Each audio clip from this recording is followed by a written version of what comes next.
It's often only through the caring and commitment of strangers that we can survive the unthinkable. I'm William Shatner. Tonight, true stories of heroes who give us hope on Rescue 911.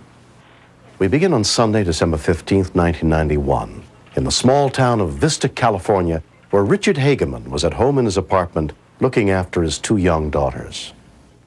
Put the envelope in your pocket. Can I go outside and play? Yeah. Can you go outside and play? Oh, sure, but stay right out back where I can keep an eye on you. I said, that's fine. You can go out back and play.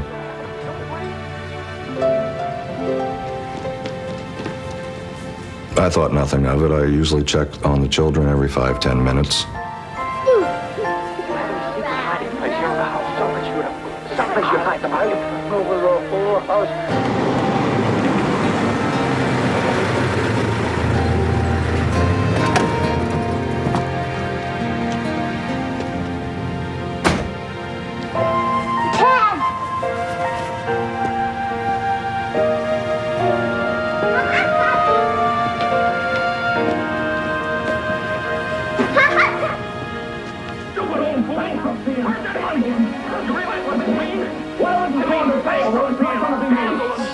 We all fall down.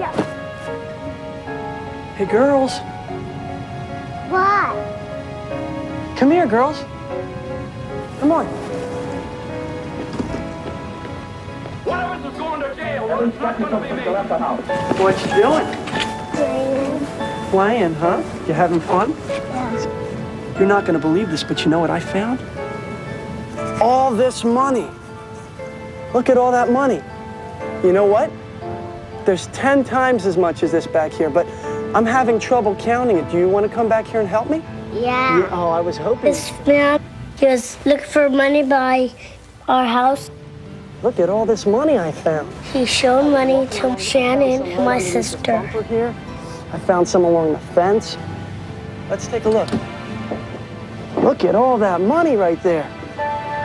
Don't worry, I'll be back for you in a minute. He'll come back for me and take me for ice cream. Ice cream. Yeah. I was on my way out back to check on the children. Rachel came running up to me, "Daddy, Daddy, somebody just took Shannon." I immediately ran with her into the carport. That's the car! My daughter pointed to a green sedan.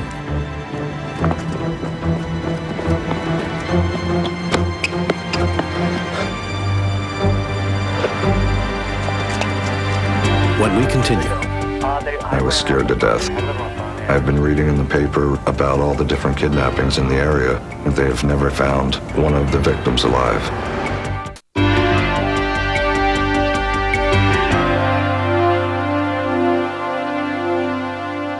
when 6-year-old Shannon was abducted by a man from in front of her apartment, her father Richard got a glimpse of the car as it sped away and ran inside to call for help.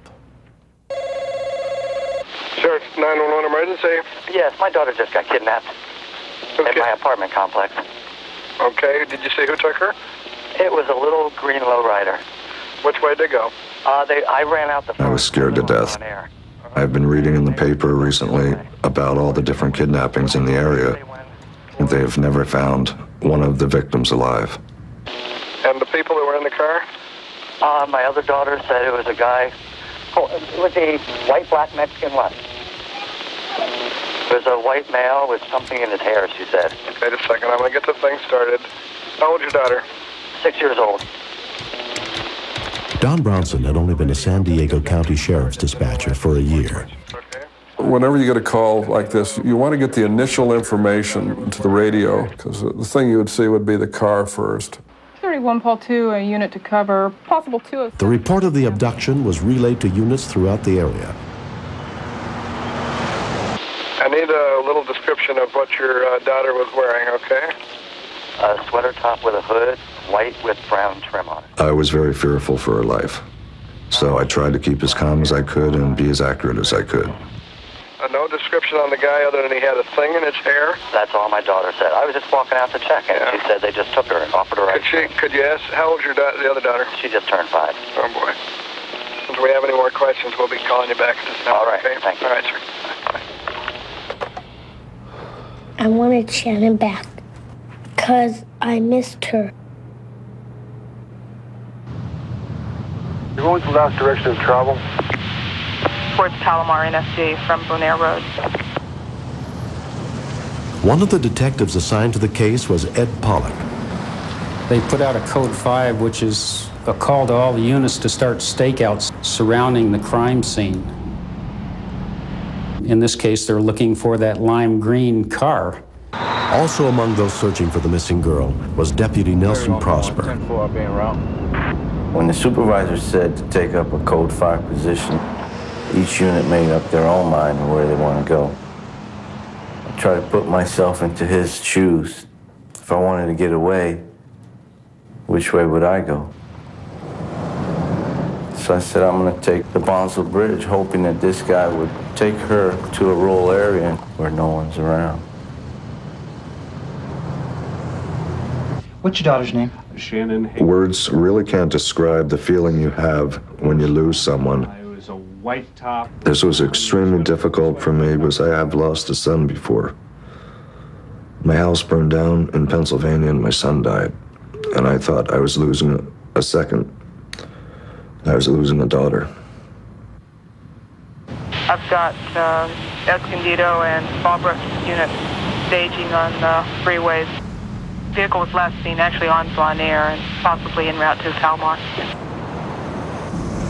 As I'm sitting there looking at the intersection, I could see a lime green car coming eastbound on East Vista Way. They said it was lime green. This thing was lime green.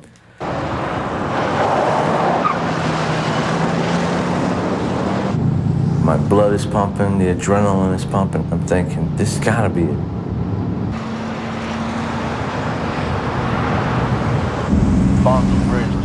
As I got closer, I could see the head of a child. I couldn't tell whether it was a boy or girl at that point. Be making a left on Holly Lane, California plate 526 George Boy unit.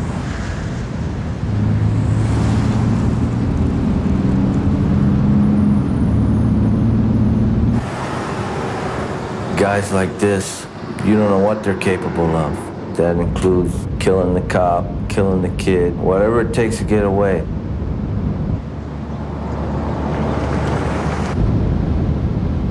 I decided at this point I gotta stop him here. I don't want him to go any further.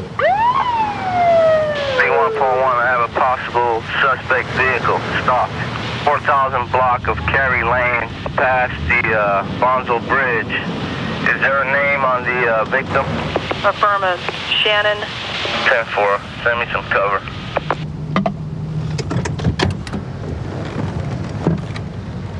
I could see him looking in the rearview mirror, looking in his side view mirror. I could sense that he was real nervous. Is this your car? Yes, officer, it is. What's your relationship to the child there? She's a friend of mine. He couldn't come up with an answer right away. When he said, it's just a friend, I knew that right then and there, this is the guy, this is the girl. Is something wrong? Just step out of the car for me. I could see the little girl. She's starting to cry. Need you to go to the front of my car. Stay right there, sweetheart. Right to the front of the car.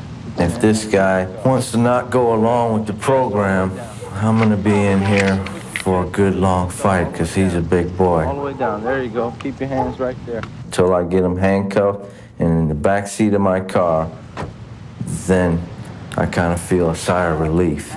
Daddy. Okay, come on out here, sweetheart. Come on. Everything's okay. Come on out. It was like I was picking up one of my own kids. I almost cried. I almost cried, telling her to calm down. Her dad was coming to pick her up. You get that big knot in your throat. It was incredible. It is hard to describe how you can feel after getting a loved one back after a kidnapping. It's the feeling that you have your child and you're going to make sure she's safe for life.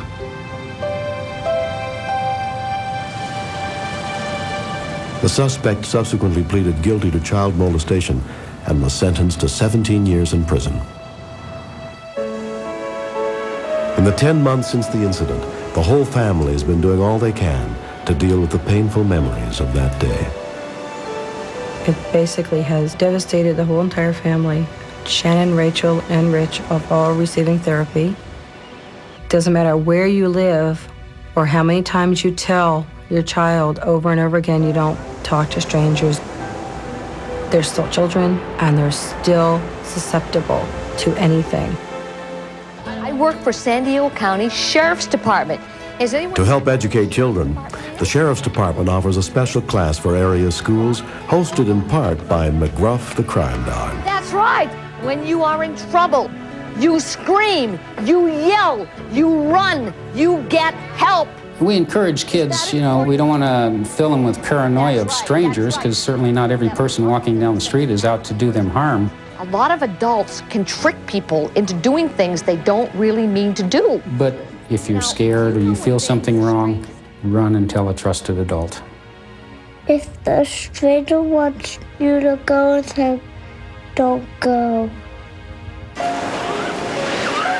The police did an excellent job in this. For Officer Prosper to find her within a half hour of the time that she was taken is a miracle. As long as I live, I'll remember this part of my law enforcement career forever.